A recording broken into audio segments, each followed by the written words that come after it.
My name is Lydia Marin Whitlock, and I was 38 years old when my daughter uninvited me from her wedding 3 days before the ceremony. She did not call. She did not cry. She sent an email at 6:14 on a Tuesday morning while I was standing in my bedroom with her wedding invitation on my dresser and a navy dress still sealed in plastic on my closet door. The subject line was, "Final wedding adjustment." That was what she called removing her mother. Final wedding adjustment. Sophie wrote that she needed the day to feel elegant, calm, and free from complicated family history. She said Caleb's family had gone to extraordinary lengths to make the wedding beautiful, and she could not risk tension at the ceremony. Then came the sentence I would remember longer than the rest. I need one day where nobody can tell I came from coupon binders and unpaid overtime. I sat on the edge of my bed and read it twice. Then I saw the attachment. It was the revised seating chart. My chair at table 1 had been replaced by Celeste Harrington, the groom's mother. Under family acknowledgments, Sophie had written that she was grateful to be welcomed by a family that understood legacy. Legacy. I had raised that girl alone on night shifts, overdue notices, discount groceries, and shoes bought one size too big so they would last through spring. I had also wired $38,400 toward the wedding venue balance 6 weeks earlier because Sophie said it was the last mother thing she needed from me. Now she did not need the mother. Only the money. I did not beg. I did not drive to her apartment. I did not call the venue and embarrass anyone. I took one small cedar box from the bottom shelf of my hall closet. Inside it, wrapped in yellowed tissue, was a silver baby bracelet engraved with the words Baby H, a hospital photo of me holding newborn Sophie beside a man Caleb's family called Richard Harrington, and a notarized letter signed by Richard's mother before she died. I wrapped the box in cream paper. I wrote Sophie's married name on the tag because that was the name she was so desperate to wear. Then I sent it to the wedding venue with signature required. By 10:15 on Saturday morning, that box would be opened in a private family room at Harrington House Conservatory. And when the groom's father saw the bracelet, he would go pale, grip the edge of the gift table, and ask, "Who gave you that?" Because the gift my daughter thought was a last attempt to be included was the only thing that stopped her from marrying the wrong man. Before I tell you what happened next, welcome back to Hush and Tell Stories. If you have ever been erased by someone you carried through their worst years, this story is for you. Tell me in the comments what you would have done if your own child used your sacrifice as something to be ashamed of, and subscribe if quiet truth is the kind of ending you understand. I was born Lydia Marin Vale in Briarfield, Pennsylvania, a town built around 2 old mills, 1 closed hospital wing, and the kind of pride people keep even after the money leaves. My mother cleaned rooms at a roadside motel for 23 years. My father repaired school buses until his knees gave out. We were not poor in the kind of way people make documentaries about. We were poor in the ordinary American way. Bills on the refrigerator, coupons in a shoebox, a car that needed prayer and transmission fluid in equal measure. A mother who said, "We have enough," even when enough meant she skipped lunch so I could take a field trip. I learned early that dignity did not always look polished. Sometimes dignity looked like paying the electric bill on the last possible day and then making spaghetti like nothing had happened. That was the house I came from. It was not elegant, but it was honest. Richard told me he was separated from his wife. That was true, but not complete. Celeste had moved into their lake house for what he called a long cooling-off period. They were not divorced. They still appeared together when his family needed appearances. They had one little boy, Caleb, who was almost 4. He told me his marriage had been over for years. I believed the parts that were easy to believe, not because I was foolish. Because lonely people are not always tricked by lies. Sometimes they are exhausted enough to rest inside half-truths. Then I got pregnant. I told him in the hospital parking garage after my shift. It was February. The concrete smelled like salt, oil, and melted snow. I had taken the test in the employee bathroom and spent the next hour entering billing adjustments with a heartbeat so loud I could barely hear the printer. Richard stared at me. For a second I saw joy, then fear covered it. "We need to think," he said. I knew then, not everything but enough. Men who are ready say we, men who are afraid say think. Over the next 2 weeks his calls became shorter, then less frequent. Then his mother called me. Evelyn Harrington did not introduce herself like a villain. She introduced herself like a woman who had spent her life cleaning up after men with better suits than courage. "My name is Evelyn Harrington," she said. "I believe we need to speak before my son makes this worse." She closed her eyes for 1 second. "My son is not cruel," she said, "but he is weak where comfort is concerned, and weakness can do as much damage as cruelty." That was the first honest thing anyone from that family ever said to me. Evelyn told me Richard was reconciling with Celeste. She told me there would be lawyers if I made public claims. She also told me the child did not deserve to be punished for adult cowardice. Then she opened the folder. Inside was a document, not a payoff contract, not exactly, a private acknowledgement. It stated that Richard Harrington understood there was a substantial possibility that he was the biological father of Lydia Marin Vale's unborn child. It stated that Evelyn Harrington had witnessed his admission privately. It stated that she would preserve identifying records and one family item for the child, should the child ever need proof of connection. I stared at it. "Why are you doing this?" I asked. She looked tired then. "Because men like my son learn to survive by letting women carry the consequences. I cannot make him brave, Lydia, but I can make sure my grandchild is not erased." She asked me not to put Richard's name on a birth announcement. I said there would not be one. People assume silence is always bought. Sometimes silence is chosen because the noise would crush a baby before she ever learns to breathe. When Sophie was born, I named her Sophie Evelyn Vale. I gave her Evelyn's name because the woman had done one decent thing in a situation where decent things were hard to find. Richard came to the hospital once. He stood beside my bed in a gray coat, looking at Sophie like she was a doorway he did not have the strength to walk through. She was 6 hours old, tiny, furious, perfect. Evelyn came with him. She brought a small silver baby bracelet wrapped in tissue. The bracelet had belonged, she said, to the Harrington family for 3 generations. Not the grand heirloom. Not something anyone would miss at a gala. But real silver, engraved on the back with baby H, because she would not let my daughter leave that hospital without something that said where she came from. I should have thrown it back. I did not. I was 22, exhausted, stitched, terrified, and holding a child who had no idea adults had already made her life complicated. Evelyn asked if she could take one photograph. In that picture, I am sitting in the hospital bed with Sophie in my arms. Richard stands beside me, one hand on the rail, looking like a man already preparing to leave. Evelyn is not in the frame. She took the photo.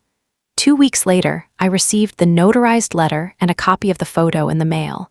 The envelope had no return address. Inside was a note in Evelyn's handwriting. "Keep this somewhere dry, not for revenge, for the day truth becomes protection." I read that line many times over the years, for the day truth becomes protection. Then I placed the bracelet, the photo, and the letter in a cedar box my father had made in high school shop class, and I put it in a fireproof case under my bed. I told myself I would never use it. Raising Sophie alone was not romantic. People like to make single motherhood sound either heroic or tragic, as if a woman cannot be both brave and tired in the same hour. I was tired for 18 years. I loved my daughter with my whole body, and I was still tired. When Sophie was a baby, I worked nights and slept in pieces. My mother watched her until midnight, then I paid a neighbor to stay on our couch until I got home at 3:30. I learned which diapers leaked, which formula coupons doubled at Martin's grocery, and which nurse would let me sit in the break room with Sophie's carrier when the babysitter canceled, and I had no choice but to bring her in for an hour before my mother could come. I knew exactly how to make one rotisserie chicken become dinner, soup, and lunch. I knew which utility company gave the longest grace period. I knew how to smile at daycare workers when my card declined and say, "Can you run it again Friday?" And Sophie knew none of that at first. That was the point. Children should not grow up fluent in their parents' fear. I wanted Sophie to feel safe, not indebted. I did not tell her Richard's name. When she asked about her father as a little girl, I told her he was someone I knew before she was born and that he was not able to be part of our life. That was true. It was also small. Sometimes mothers choose small truths because the full truth has teeth. Sophie was bright from the beginning, not sweet exactly. Bright.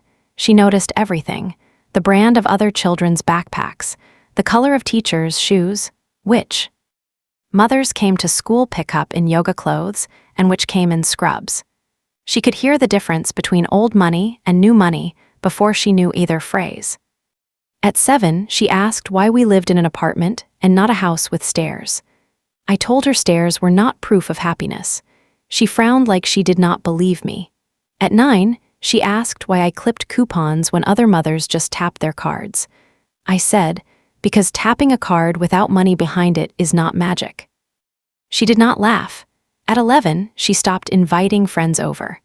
I noticed the first time because I had cleaned the apartment twice, made brownies from a box, and arranged paper plates with little flowers on them. Sophie came home from school alone and said the girls were busy. Later, I found a note in her backpack. Maybe we can go to Ava's instead. My apartment is small. Medical billing specialist. She wrinkled her nose. That sounds like customer service. It is not customer service. It sounds like it. I looked at her across the kitchen table. She was 15, wearing a thrifted blazer she had saved for, hair straightened until it shone, ambitions sitting on her shoulders like armor. Sophie, I said, there is nothing shameful about work that pays rent. She looked away. I know. But she said it the way people say they know when they do not want to be taught. I kept showing up anyway. That is what mothers do. We show up even when the child acts like our presence is a stain they are trying to wash from their sleeve. I sat through debate tournaments in school cafeterias. I brought grocery store flowers to choir concerts. I drove her to college visits in a car whose heater rattled. I filled out financial aid forms at midnight and explained dependency status to a woman at the university office who kept calling me Mrs. Vale because she assumed there was a husband somewhere. There was no husband. There was me. And for a while, Sophie understood that enough. The summer before college, she cried in my lap because she was afraid she would not belong at Westbridge University. It was expensive, private, and full of girls who owned luggage sets. She had earned a scholarship, but scholarships do not buy the ease some people wear like perfume. You are allowed to take up space, I told her. She said, what if they can tell? Tell what? That I am pretending. I held her so tightly she complained she could not breathe. Everyone is pretending something, I said. Just do not pretend I did not love you. I looked toward the hallway closet where the fireproof case sat under old blankets. The room seemed to tilt, but only inside me. What is Caleb's father's name? Richard. There are moments when the past does not return dramatically. It simply walks into the room wearing a familiar name. I asked how old Caleb was. 26, Sophie said. Why? I counted quickly. Caleb was older than Sophie by almost 4 years, old enough to be Richard's son from his marriage to Celeste, old enough to make the truth dangerous. I did not say that, not then. Instead I asked, does Caleb know much about your father? Sophie went quiet. Why would you ask that? Because families ask. I told him you raised me alone. That is true. I said my father was not in the picture. That is also true, she exhaled. Please do not make this weird. I closed my eyes. I am not making it weird, Sophie. But it was already worse than weird. It was history turning toward a wedding. I spent that night sitting on the floor of my bedroom with the fireproof case in front of me. I did not open it at first. I just sat there with my hand on the lid and listened to the refrigerator hum in the kitchen. For years, I had imagined telling Sophie the truth in some quiet, careful way. Not when she was a child. Not when she was angry. Not when she needed money. Some ordinary afternoon when she was old enough to hold the story without turning it into a weapon against herself. But children grow into adults on their own schedules, and parents keep waiting for the right day until the wrong day arrives first. I opened the case. The cedar box still smelled faintly of the woodshop where my father had made it. Inside, the tissue had yellowed. The silver bracelet had darkened at the edges. The hospital photo had softened with time, but Richard's face was clear. Younger, afraid. There I was in the bed, pale and swollen, holding Sophie like the whole world had narrowed to her tiny mouth. On the back of the photo, Evelyn had written in blue ink, "Lydia, Sophie, Richard. Sent Alden, March 17th. Not a caption, a record." I unfolded the notarized letter and read it for the first time in years. The language was careful, legal without being cold. It did not say Richard was Sophie's father with absolute certainty. It said Richard acknowledged privately that he could be. It said Evelyn Harrington preserved the bracelet, photograph, and statement for the child's protection. It said if the matter ever affected inheritance, medical history, marriage, or identity, the child should be given access to the truth. Marriage. I read that word 3 times. Marriage. Evelyn had thought farther ahead than I ever had. I called Sophie the next morning. She did not answer. I texted, "Please call me when you can. It is important." She replied 6 hours later. "No," I wrote, "it is about his family." The typing dots appeared, disappeared, appeared again. "Mom, please do not start." I stared at the words. Start. As if I were a dog barking at a dinner guest. I wrote, "I need to tell you something privately before this relationship goes further." She called immediately, not because she was worried, because she was angry. "What did you do?" she asked. That was her first question. Not what happened, what did you do? "I did not do anything," I said. "I need to speak with you in person." "About Caleb?" "Yes." "Is this because his family has money?" "No. Because I swear, if you embarrass me with some working-class suspicion thing—" "Sophie," she stopped.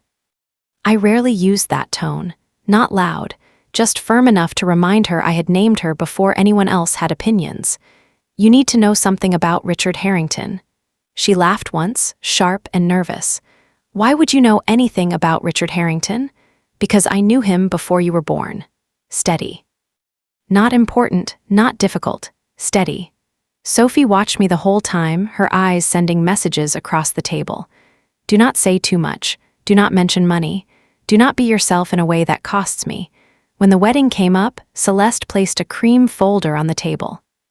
"I hope you will not mind," she said, "but Sophie has asked me to help coordinate the family presentation. Weddings can become emotionally crowded when there are blended histories." Blended histories? I looked at Sophie. She stirred her coffee. "What does family presentation mean?" I asked. Celeste opened the folder. Colors, venue images, guest flow, ceremony seating, family introductions. A page titled Narrative Notes. Narrative Notes. That was when I understood that this wedding was not being planned, it was being edited.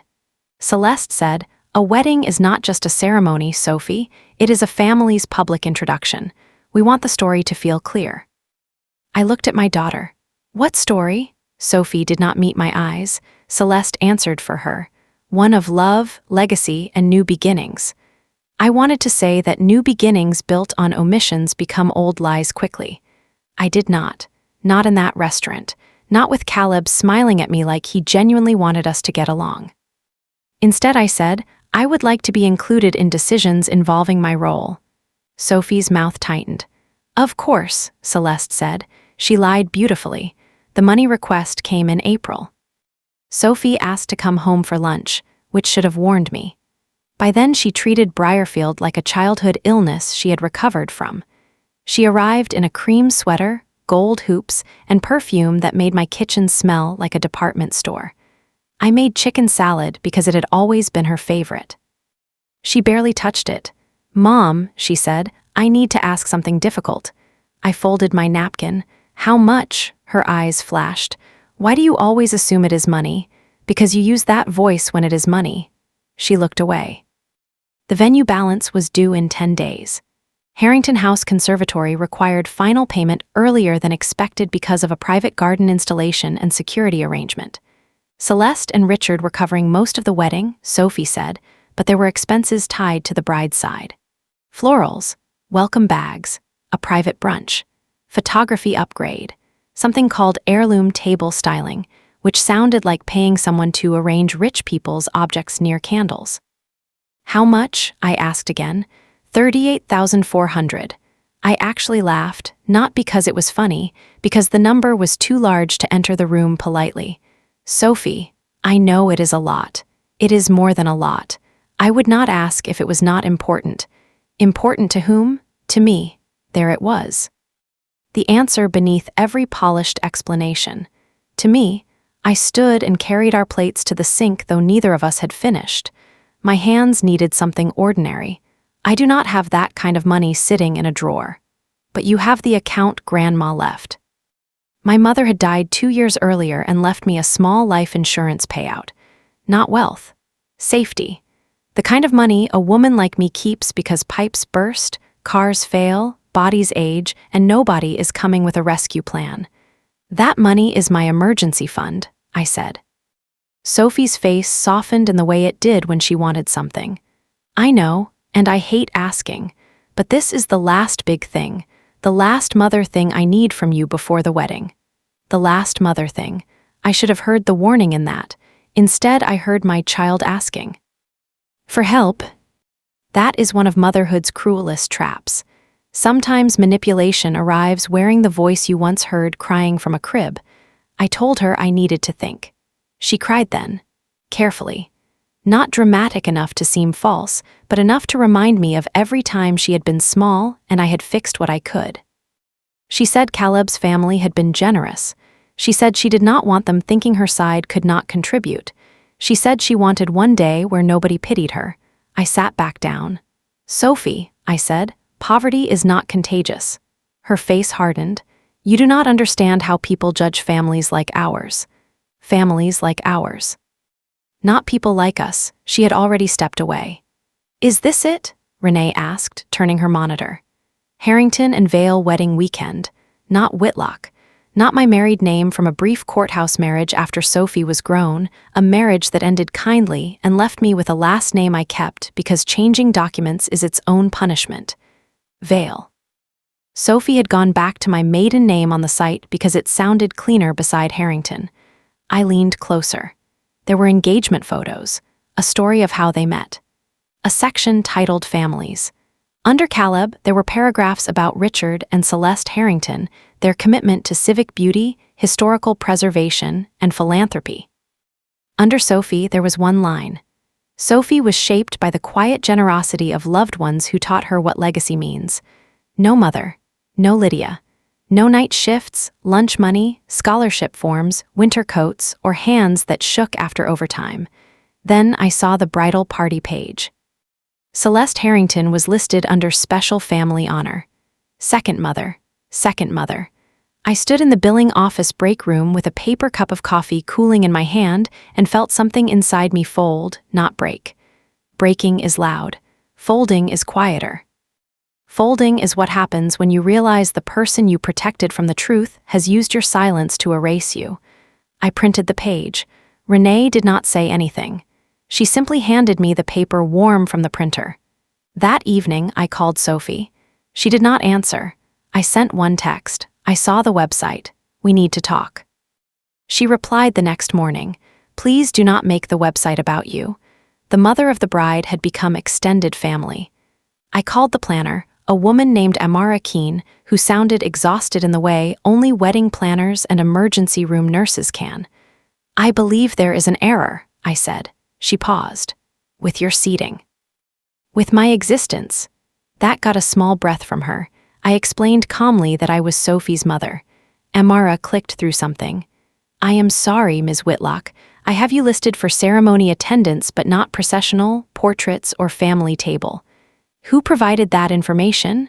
Another pause. The bride's family coordinator. Celeste Harrington? I cannot discuss internal planning notes beyond what the couple approved. Of course she could not. People hide cruelty behind procedure because procedure sounds cleaner. I thanked her and hung up. That night, I opened the cedar box again. I did not send it. Not yet. I still wanted Sophie to choose truth privately. I sent her one message. I need to talk to you alone before Saturday. Not about seating, not about money, about Richard Harrington and your birth. She replied almost immediately. "Do not contact me about this again." I wrote, "This is serious." She wrote, "You are not my warning sign anymore. You are my past." I stared at that sentence for so long the screen dimmed.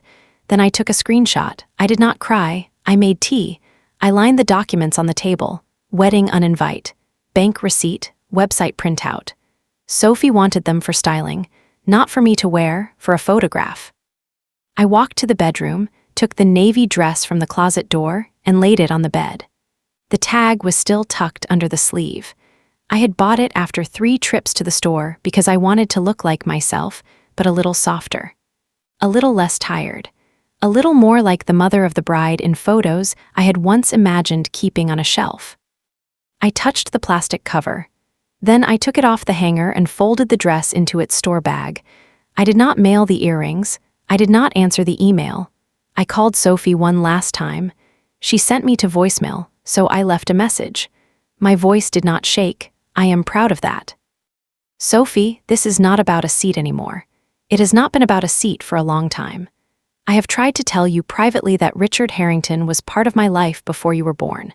I have documents from Evelyn Harrington that affect you and Caleb. I am asking you one last time to call me before Saturday. If you do not, I will send the documents to the venue because I will not let silence put you in danger."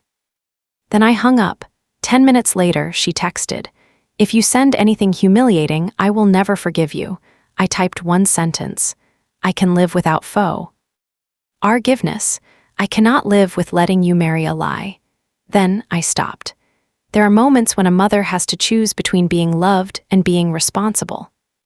No one tells you that responsibility can feel like betrayal from the other side. On Thursday afternoon, I took the cedar box to the shipping counter inside Briarfield Stationery and Mail. The young man behind the counter had a nose ring and a kind face. He asked if the contents were fragile. "Yes," I said. He handed me a form. Recipient name. I wrote Sophie Vale, care of Amara Keene, Harrington House Conservatory. Delivery instruction. Private family gift opening. Signature required. Deliver Saturday at 10:15 in the morning. No substitutions. He looked at the instruction, then at me. "Wedding?" "Yes." "Congratulations." I looked at the box. "Thank you."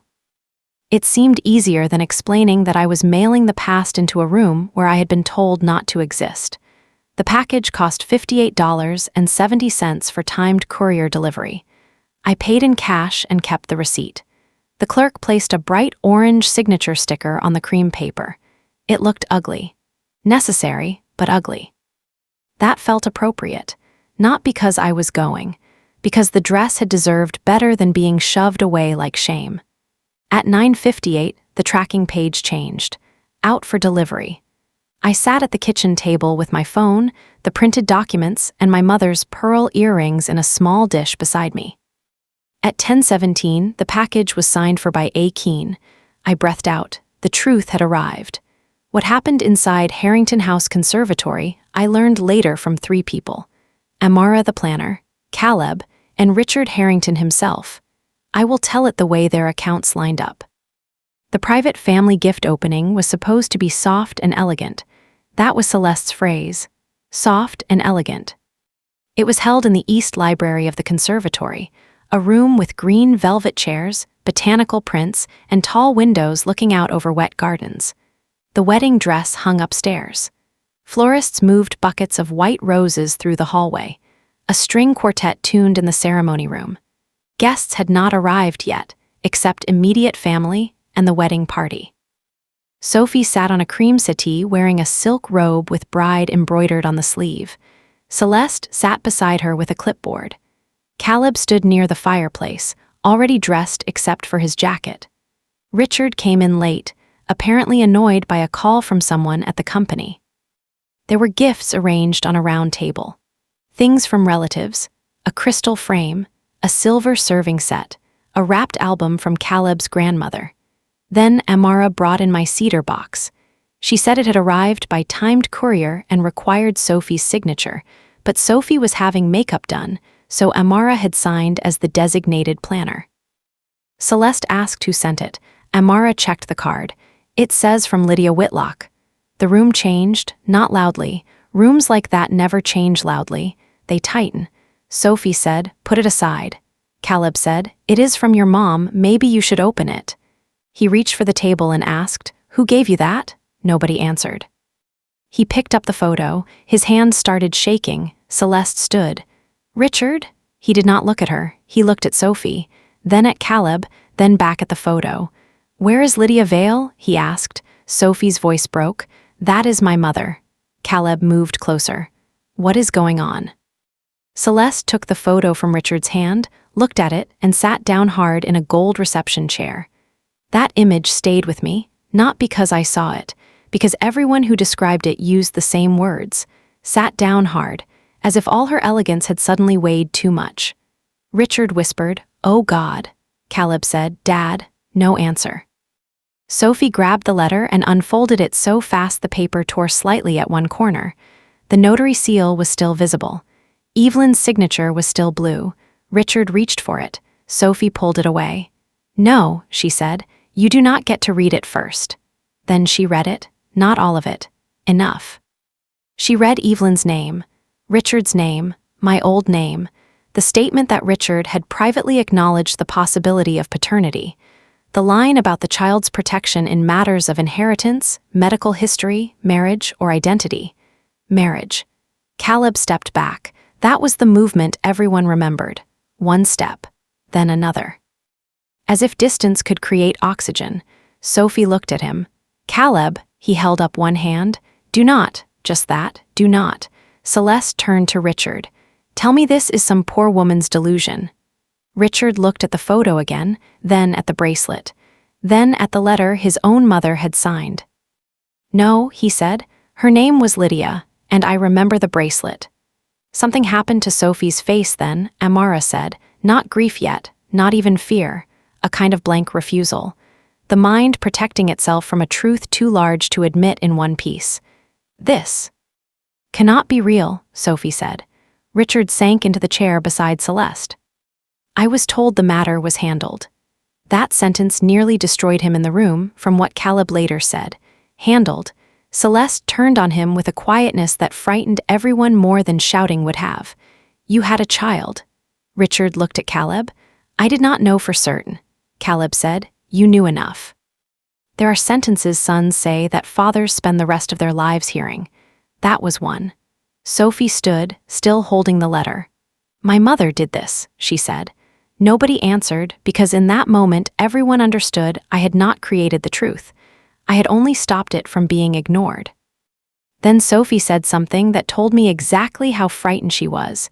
She was not supposed to be here. Caleb looked at the box. "She is not."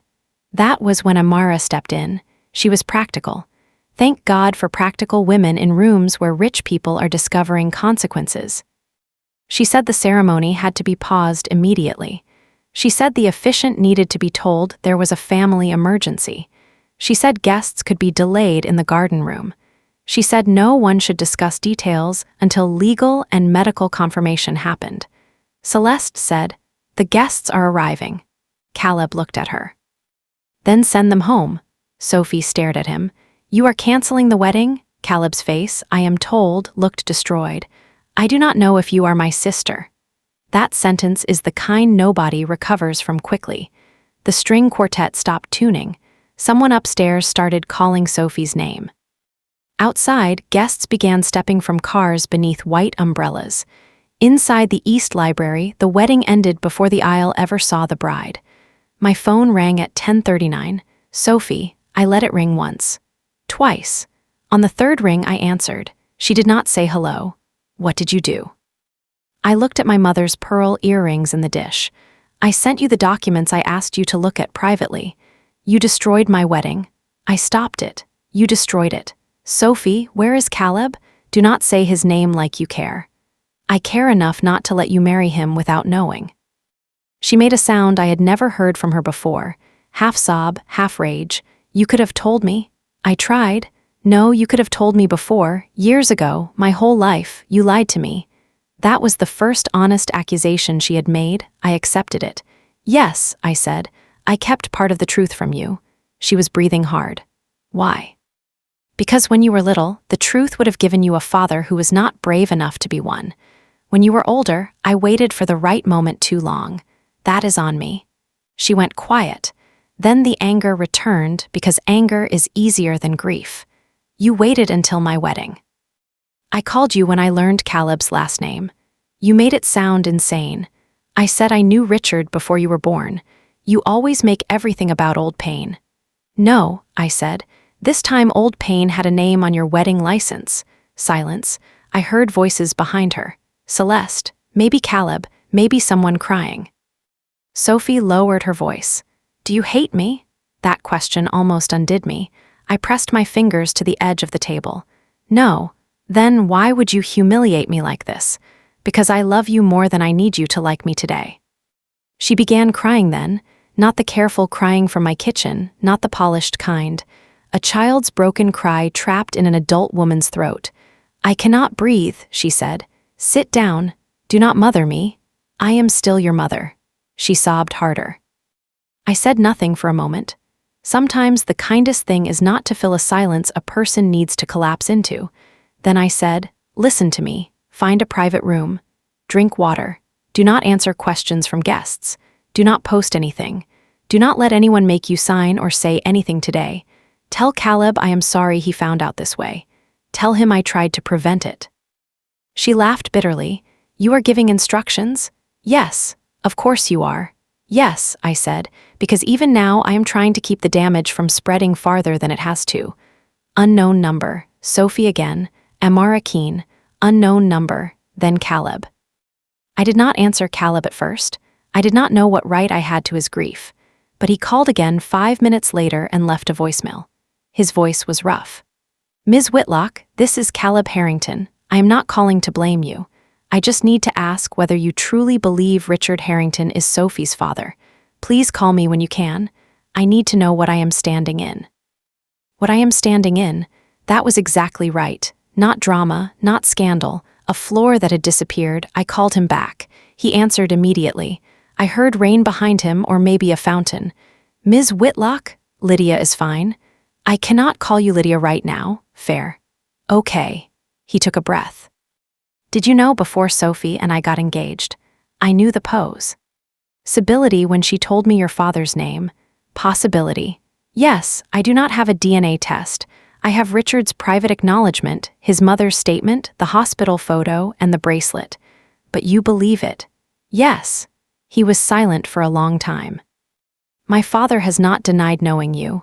I did know him. Did he know about Sophie?" "Yes." "Did he know she was his?" "He knew she could be. He chose not to confirm." Caleb said something under his breath I did not catch. Then he asked, "Why did you wait until now?" There it was again. The question that had a true answer and no clean one. "I tried to tell Sophie when I understood who you were. She refused to listen. I should have told her earlier in life. That part is mine, but I did not send the box to hurt you." "I know," he said. The quickness surprised me. He continued. "I keep thinking if you wanted to hurt us, you could have posted it. You could have walked in during the ceremony. You could have called the press. You sent it to a private room." My throat tightened. "Yes," he exhaled. The courier receipt, the notarized letter, copies only. The originals stayed locked away. Dana read quietly for almost 40 minutes. Then she removed her glasses. "Ms. Whitlock, I need to ask this plainly. Are you trying to pursue support or inheritance claims against Richard Harrington?" "No." "Are you trying to damage him publicly?" "No." "What do you want?" I looked at the copies spread across her desk. "I want my daughter not to marry her possible half-brother. I want not to be accused of crashing a wedding I was banned from. I want the money she asked from me returned if the wedding is canceled. And I want everyone to stop acting like I created the facts by preserving them." Dana nodded slowly. "That is reasonable." It felt strange hearing that. Reasonable. I had been called emotional, dramatic, unstable, embarrassing, controlling, jealous, and stuck in the past. Reasonable sounded almost foreign. Dana sent one letter that afternoon. It was not dramatic. It stated that all future communication regarding the documents should go through counsel. It stated that I had attempted private communication before sending the package. It stated that the gift was delivered privately, not publicly, and that I was not present at the venue. It stated that Sophie had received $38,400 from me for wedding expenses, and that repayment should be addressed if those funds were recoverable. It also stated that I would cooperate with DNA confirmation if requested by Sophie and Caleb through proper legal channels. No threats, no performance, just record. That is the thing about records. They do not have to shout. They simply stay when everyone else starts rearranging the story. Sophie did not speak to me for 11 days. I knew she was alive because Caleb texted once. She is staying with a friend. She is safe. She does not want contact yet. I wrote back, "Thank you for telling me." Then I cried again because a man who might have been her brother was doing the basic courtesy my daughter could not. On the 12th day, Sophie came to my apartment. She did not call first. I opened the door and found her standing in the hallway wearing leggings, an oversized sweatshirt, and no makeup. Her hair was pulled into a messy knot. She looked younger than she had in years. For one wild second, I saw the child with the too big backpack. Then I saw the adult who had uninvited me. Both were true. "Can I come in?" she asked. I stepped aside. She walked into the living room and looked around like she had forgotten it existed. The same green couch, the same bookshelf, the same framed watercolor she had painted in 8th grade because I had kept it even after she said it was embarrassing. Her eyes stopped on the navy dress still hanging on the closet door. "You were going to wear that?" "Yes." She looked away. I made tea because I did not know what else to do with my hands. She sat at the kitchen table, not the couch. The table where bills had been paid, homework finished, birthday cakes frosted, college forms filled out, and the cedar box opened for the first time in years. She looked at the table like it might accuse her. "I did a DNA test," she said. My hand tightened around the mug. "Already." Caleb's attorney arranged expedited testing. "Richard did one too." I sat down. "And," she looked at me, "Richard is my father." There it was, not possibility, not family rumor, not old paper. Blood. I felt no triumph. That surprised me, though it should not have. Truth landing does not always feel like winning. Sometimes it feels like a room finally turning on all the lights, and all you can see is the mess. Sophie's mouth trembled. "Caleb is my half-brother." I nodded once. She flinched like the nod hurt. "Say something?" "What do you need me to say?" "I do not know." So I told the truth. "I am sorry." She stared at me. "For what?" "For keeping it too long, for not finding a better way, for the fact that every way was going to hurt." Her eyes filled. "You should have told me when I was 18. "Yes." "Or 21. "Yes." "Or the second I said Harrington." I tried. "No," she said. "You hinted like some tragic movie character. You said you knew Richard. You did not say, 'Sophie, that man may be your father and your boyfriend may be your brother.'" I absorbed that because she was right, partly. "And I ruined that?" She shook her head. "No, you were part of it. That is worse." There it was. The ugly root, not that I had failed her, that I reminded her, of hunger, of panic, of needing help, of not having stairs, of forms and clearance dresses and mothers who worked nights. I wanted to defend myself. I wanted to list every sacrifice like evidence. Instead, I said, "I never wanted you to feel ashamed of surviving." She laughed through tears. "You always say things like that, because I mean them." "I know, that is what makes it worse. You are so sincere. You make me feel like a terrible person just by sitting there." "No," I said, "your choices are doing that." She looked at me sharply. I did not soften it. I had softened enough things for enough years. You took money from me for a wedding and then uninvited me. You removed me from the website. You called another woman your second mother because she photographed better beside your future. You asked me to mail back my mother's earrings for styling. Sophie closed her eyes.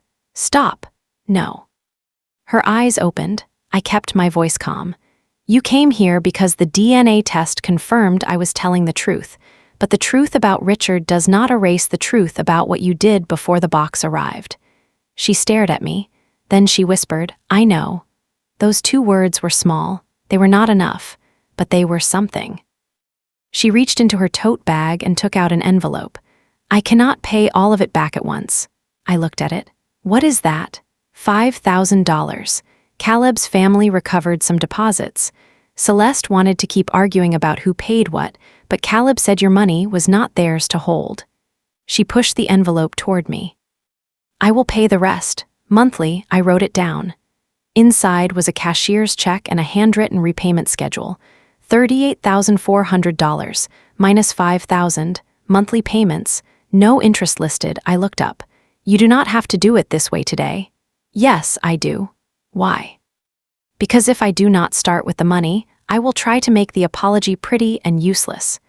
That sounded like something she had learned the hard way. I took the envelope. Not because I wanted my daughter's money more than reconciliation, because repayment was a form of truth.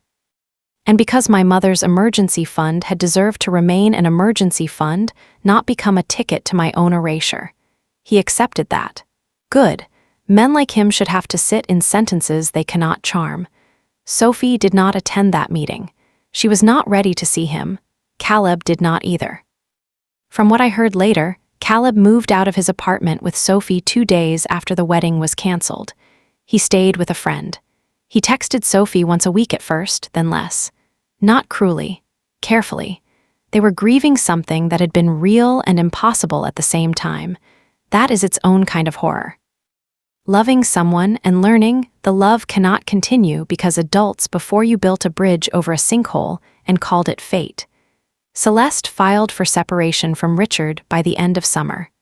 I did not celebrate that. I did not know the shape of their marriage. I only knew my piece of the damage. Sophie moved into a smaller apartment and took leave from her job for 6 weeks. The foundation quietly removed wedding references from its donor newsletter. Her friends did what friends do when scandal touches class. Some stayed close. Some became busy. Some sent long texts about support and then disappeared because grief without a clean villain makes people uncomfortable. She came to my apartment every other Sunday. At first, those visits were awful. Useful, but awful. She apologized for one thing at a time because I asked her to stop apologizing in clouds. I am sorry I took the money and then uninvited you. I am sorry I called Celeste my second mother on the website. I am sorry I asked for grandma's earrings like they were props. I am sorry I made your job sound embarrassing.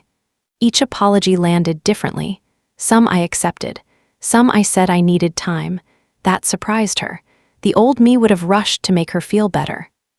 The new me had learned that forgiveness given too quickly can become another form of self-abandonment. One Sunday in October, she brought a white envelope and placed it on the table. Payment number 4, she said.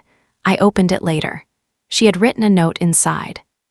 I am not ready to say thank you, but I understand why you sent it. I stood in my kitchen holding that note for a low. NG time, then I put it in the cedar box, not with the old documents, with the new ones, because families are records too, not just of harm, of attempts, of repair. Of the first honest sentence after 100 polished lies. The final scene people expect is Sophie and me healed, laughing over coffee, the past forgiven because the truth came out. That is not my ending. My ending is quieter. It came in November, on a cold morning when the trees outside my apartment had dropped every leaf and the sky looked like dishwater. Sophie texted me at 7:12. Can I come by before work? I said yes. She arrived wearing a navy coat I had never seen, carrying a paper bag from the bakery near my office. I brought muffins, she said. You hate muffins. I know, you like them. That was not an apology. It was better than one in that moment. She set the bag on the counter and looked toward the closet. The navy dress was gone. I had returned it, not because I wanted the money back, though I took that too, because the dress belonged to a version of that day I no longer needed to keep. Sophie noticed. You returned it. Yes, I am sorry. I know, she nodded. Then she reached into her purse and pulled out my mother's pearl earrings. I had not given them to her. I thought they were still in the dish by my bed. I took them the day I came after the DNA test, she said quickly. I was going to use them for something. I do not even know what. Proof that I still had some right to family things, maybe. It was stupid. I am sorry. I looked at the earrings in her palm. Small, cream-colored. My mother had worn them to church, to funerals, to my high school graduation, and once to a motel Christmas party where she won a raffle basket and acted like she had won a car. I held out my hand. Sophie placed them there. No excuses. No tears, just return. That mattered. Thank you, I said. She swallowed. Grandma would be furious with me. Yes, Sophie almost smiled. She liked direct consequences. She did. I put the earrings in the dish on the counter, not hidden away. Then I opened the cedar box and took out the silver bracelet. It had been cleaned after the wedding by a jeweler Sophie found. Not polished into something new, cleaned enough that the engraving could be read. Baby H. Sophie looked at it. I do not know what to do with that, she said. You do not have to know yet. Do you hate it? No. Do you hate him? I thought of Richard in the hospital. Richard in Dana's office. Richard as a young man too weak to stand where he should have stood. Richard as an older man finally unable to avoid the shape of his absence. No, I said. I do not hate him. Earn it. I nodded. That is where we start. She left for work. I stood at the window and watched her walk to her car. She moved differently now. Less polished maybe. Less certain. But maybe certainty had been part of the costume. On the kitchen table, the cedar box sat open. Inside were the copies of Evelyn's letter, the courier receipt, Sophie's first repayment note, and a small bakery napkin with crumbs on it because I had eaten one muffin while it was still warm. That is what I kept, not the wedding invitation, not the seating chart, not the email that uninvited me. Those stayed in a folder with Dana because some records are for protection, not memory. The cedar box became something else. A place for truths that hurt but saved someone. A place for proof that silence is not always peace. A place for the day my daughter began, slowly and imperfectly, to understand that the mother she was ashamed of had been the only one willing to risk being hated to protect her. Before you go, tell me this. If your child erased you from the most important day of their life, but the truth you carried could still save them, would you send the gift? And tell me your name and the city you are watching from. I want to know where this story found you.